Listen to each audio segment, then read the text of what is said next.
In just 20 minutes, the world came closer to catastrophe than anyone could imagine. September 16th, 2025, 3:30 a.m. The Gulf of Aden, one of the busiest shipping lanes on Earth, was supposed to be calm, its waters carrying the lifeblood of global trade. But in the black silence, the U.S. Navy fleet oiler Guadalupe moved steadily forward, carrying 8.4 million gallons of jet fuel, a floating powder keg, enough to power a strike group for weeks, or to ignite a fireball that could be seen from space. Then the radar lit up. Not one boat, not 10, but 32 high-speed skiffs, cutting the water at 40 knots, their engines screaming toward the tanker. On board, over 260 armed fighters, determined to turn the night into chaos. And I want to ask you, if you were standing on that deck, watching the sea itself rise against you, what would you have done? 3:30 a.m. September 16th, 2025. The Gulf of Aden lay in silence until the radar lit up like a storm. At first, it looked like scattered echoes, perhaps fishing boats drifting under the cover of night. But then the truth sharpened on the screen. 32 high-speed skiffs racing across the waves in tight formation. Each boat carried up to 8 armed men, their engines roaring at more than 40 knots. In total, over 260 fighters were bearing down on a single target, the USNS Guadalupe, a Navy fleet oiler carrying 8.4 million gallons of jet fuel. Enough to keep an aircraft carrier strike group alive for weeks. Enough, if struck, to ignite an inferno brighter than the rising Sunday. From the tanker's deck, sailors could see the wake slashing across the black water, glowing faintly under moonlight. Then came the flashes, rockets firing, tracers streaking, the night ripped apart in seconds. An RPG slammed into the aft superstructure, sending sparks and debris tumbling. A fire erupted, threatening to climb toward the massive fuel tanks. Fire crews rushed with foam cannons, containing the blaze in under 4 minutes. But the message was clear. One more lucky strike could unleash destruction on a scale the Navy had never faced outside nuclear war. Captain Michael Harris aboard the USS Laboon, escorting the tanker, issued the call. Battle stations. All hands prepare for engagement. Alarm bells howled across both ships. Gunners scrambled to their posts, strapping into heavy machine gun nests, while radar operators tracked the swarm closing from 3 sides. In the command center, estimates flashed. Asterisk, if even one skiff breached the perimeter, 8.4 million gallons could ignite with the force of 35,000 pounds of TNT. That was the weight of history pressing down on every man aboard. In the darkness of 3:30, the first chapter of a battle began, not with warnings, not with negotiation, but with rockets, fire, and the thunder of approaching engines. The world's busiest shipping lane was seconds away from chaos. 3:45 a.m. The sea itself seemed to move. Dozens of skiffs split into waves, charging at the Guadalupe like a living tide. Their silhouettes flickered in the moonlight, engines shrieking at 40 knots, spray rising behind them like white knives. More than 200 fighters opened fire, the crackle of rifles and the hiss of rockets tearing the night apart. On the tanker, chaos reigned. An RPG streaked past the bridge, detonating just 7 feet away. Glass shattered. 5 sailors dropped, cut by shards and flying metal.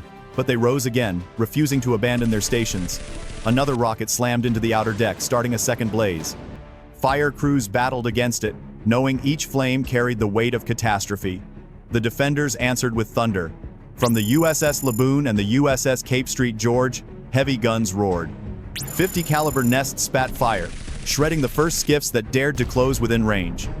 Then the 20mm phalanx systems lit up the sky, pumping out over 6,000 rounds in just 15 minutes. The ocean boiled with explosions. Wood splinters, metal fragments, and burning fuel stained the waves. Yet the swarm pressed on. They weren't random bandits, they were organized, maneuvering in arcs, trying to divide the Navy's firepower. Even as 10 boats went down in the first half hour, more than 20 others cut closer, weaving through tracer fire, pushing toward the tanker's flanks. The danger was no longer hypothetical. If even one breached the perimeter, the explosion would cripple the Red Sea's lifeline. Inside the Laboon's command center, Captain Michael Harris stared at the radar. Every red dot meant a boat still coming. He knew what was at stake. Not just one tanker, but the stability of the entire shipping lane that carried 12% of the world's trade. And now I want to ask you, if you were standing on that deck, hearing the whistle of rockets and the pounding of machine guns, knowing that one mistake could ignite millions of gallons of fuel, would you hold your ground? Or would you pray that help arrived before the sea itself swallowed you? because as the clock pushed toward 4:30, the first wave had already cost dearly. And the second wave was just minutes away. 4:45 a.m. The night sea roared with fire. From the horizon, the second wave surged forward, nearly 180 fighters in more than 20 skiffs, their engines straining, their bows lifting high as they cut through the waves. The first attack had failed to cripple the tanker, but the swarm adapted, splitting into 3 prongs to stretch the Navy's defenses thin. Tracer fire raked across the water. PKM machine guns spat bursts of 600 rounds per minute, their arcs glowing like molten chains. Rockets screeched overhead, slamming into the waves just short of the hull. The Guadalupe shuddered with each near miss. A direct hit on the fuel tanks would have turned the night into a disaster the world had never seen. The defenders answered with calculated fury. On the Laboon, 50 caliber gunners locked into rhythm, sending belts of fire into the advancing skiffs. The USS Cape Street George brought its 5-inch main gun to bear, firing precision salvos. One shell found a skiff carrying extra fuel drums, igniting it in a fireball that lit the sky, a beacon seen for miles across the Gulf of Aden. Still, the attackers pressed forward. Over 25,000 rounds had already been fired in the space of an hour, yet the sea remained alive with movement. Several skiffs closed to within 200 yards, their silhouettes clear against the burning horizon. The Guadalupe's crew braced for impact. At the last moment, defensive fire tore through their wooden hulls, scattering debris across the black waves. By 5:30, the surface was littered with burning wreckage, oil slicks stretching like veins of fire across the sea. 14 skiffs had been destroyed, dozens of fighters neutralized, but the threat remained. More boats circled beyond range, regrouping, preparing for yet another charge. For the American crews, exhaustion was setting in. Smoke choked the decks, ammunition ran low, and still, the battle was far from over. The third wave was forming larger, faster, and more desperate than the ones before. 5:45 a.m. Smoke clung to the water, broken skiffs drifting aimlessly, their engines silenced. Yet beyond the wreckage, radar screens pulsed with more contacts. At least a dozen fresh boats were circling, regrouping, preparing for another run. The battle was not finished, it was only pausing to draw breath. On the USS Laboon, Captain Michael Harris stood rigid on the bridge. Ammunition levels flashed on the board, over 60% of 50 caliber rounds already expended, with gunners demanding fresh belts. Fire crews were stretched thin, their uniforms soaked with foam and seawater. The math was brutal. The tanker carried 8.4 million gallons of fuel, and every passing minute brought the pirates closer to triggering the unthinkable. At 6, Harris made the decision no commander wants to make. He reached for the secure channel, his voice sharp, cutting through static. "Camp Lemonnier, this is Laboon. We are engaged by multiple hostile waves. Request immediate air support and special operations response." The reply was swift. Alarms echoed across Djibouti, the U.S. military's only permanent base in Africa. Orders rolled out within minutes. 2 MQ-9 Reaper drones scrambled for live surveillance. 3 CH-47 Chinooks, each loaded with Navy SEALs, prepped for deployment. 2 AH-64E Apache gunships, armed with 30mm cannons and Hellfire missiles readied for escort. At sea, the ships held the line. The Cape Street George shifted position to shield the tanker's vulnerable flank, while the Laboon's crew reloaded every weapon they could. By 6:45, new intelligence streamed in from the drones, a cluster of heat signatures along Somalia's coast, warehouses, fuel depots, and more boats lined up on shore. This was no isolated raid, it was a campaign, planned and supplied. As the clock ticked toward 7, the message became clear. The Navy could not win by holding the line forever.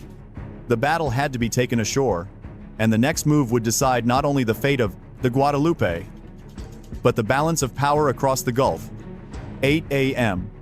First light broke across the Somali coast, painting the horizon in pale gold. But beneath that calm glow, the coastline hid a fortress.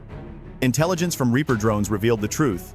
A fortified compound near Barawa, guarded by more than 150 fighters, stocked with 16 tons of weapons, and lined with dozens of skiffs fueled and ready for the next assault. The sea battle had been only the beginning. The order was given. 3 CH-47 Chinooks thundered low over the waves, each packed with Navy SEALs armed for close combat. Above them, 2 Apache gunships circled, their cannons loaded with 3,600 rounds of 30mm fire and racks of Hellfire missiles. From offshore, the USS Laboon and Cape Street George aligned their guns on coastal targets, ready to pound the beachhead. 8:20 a.m., the Apaches struck first. Streams of 30mm fire tore into defensive positions, silencing heavy machine guns mounted on trucks. A Hellfire missile slammed into a fuel dump at the edge of the compound, igniting 40,000 gallons of diesel in a single detonation. The shockwave rippled across the shoreline, flames leaping skyward as if the earth itself had split open. The Chinooks dropped their cargo. SEALs hit the sand in 3 staggered waves, fanning out toward warehouses marked in drone footage. Within minutes, the first breach was made. Inside, crates of Chinese-made rifles and Iranian mortars were stacked floor-to-ceiling, proof that the pirates were being supplied by shadow networks far beyond Somalia. At 8:35, the defenders counterattacked. RPGs hissed through the air, exploding in dunes just yards from advancing SEALs. A truck-mounted Dishake raked the beach with 600 rounds per minute, pinning down a squad. One Apache dove low, its cannon unleashing a storm of fire that ripped the position apart, clearing the way forward. By 8:50, momentum had shifted. Hostages, 5 men, including an American engineer and foreign sailors, were found chained inside a warehouse. Explosives were planted on arms caches. Minutes later, controlled detonations leveled the compound. Columns of smoke billowed into the morning sky, visible for miles. 9 a.m. The shoreline was silent, reduced to rubble and flame. 90 fighters had been neutralized, 70 captured, and the heart of the pirate network shattered. The SEALs signaled extraction. The sea battle had become a war on land, and the U.S. had just struck the empire at its core. 9:30 a.m., the battle was over, but the smoke still clung to the horizon. The shoreline near Barawa burned in black columns, warehouses collapsed into twisted steel, and the sea shimmered with slicks of oil and debris. For the first time in hours, the guns were silent. The numbers told the story. More than 190 fighters neutralized, 80 taken prisoner, and 12 fortified warehouses erased in carefully planned demolitions. At least 16 tons of weapons, RPG launchers, mortars, and millions of rounds of ammunition had been seized or destroyed. 40,000 gallons of fuel that could have powered weeks of raids had gone up in flames in a single fireball. Out at sea, the USNS Guadalupe remained afloat. Her steel bore the scars of rockets and machine gun fire, her decks blackened from fires fought in the dark, but the cargo, 8.4 million gallons of jet fuel, was intact. A catastrophe that could have lit the Gulf of Aden like a second sun had been narrowly avoided. Damage control teams patched the wounds at sea, stabilizing the ship so she could limp forward with her escorts. By 12 noon, drone reconnaissance swept the coastline. What had once been the center of Khalid Qadar's empire was now rubble and smoke. Only fragments of his network remained, scattered fighters fleeing inland, their leadership broken, their staging grounds gone. But intelligence gathered on site revealed something more dangerous. Financial trails linking the pirates to foreign backers in Yemen, Iran, and across the Horn of Africa. This had not been piracy alone. It had been part of a shadow war. By 16, the Gulf of Aden was quiet again. The shipping lane reopened, merchant convoys passing under the watch of U.S. warships. Yet the message hung heavier than the smoke. America had not just defended its tanker, it had carried the fight ashore, proving that no haven was beyond reach. But the question remained: if 260 fighters in wooden skiffs could bring the world to the edge of disaster, what would happen if a state-backed fleet came next? September 16, 2025, will not fade quietly into history. In just a few hours, a single U.S. tanker and its escorts faced down an armada of 260 fighters, survived waves of rockets and machine guns, and carried the battle all the way to the Somali shore. The cost for the pirates was devastating: over 190 fighters eliminated, 80 captured, and 16 tons of weapons reduced to ash. What began as an ambush ended with an empire in ruins. But the warning is far larger than one fight. The Gulf of Aden nearly witnessed the largest non-nuclear explosion in naval history, and it came from wooden skiffs armed by shadow networks.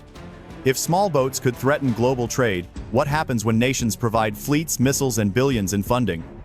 And I want to know, if you were in command that night, would you have stood and fought, or turned back to save the ship?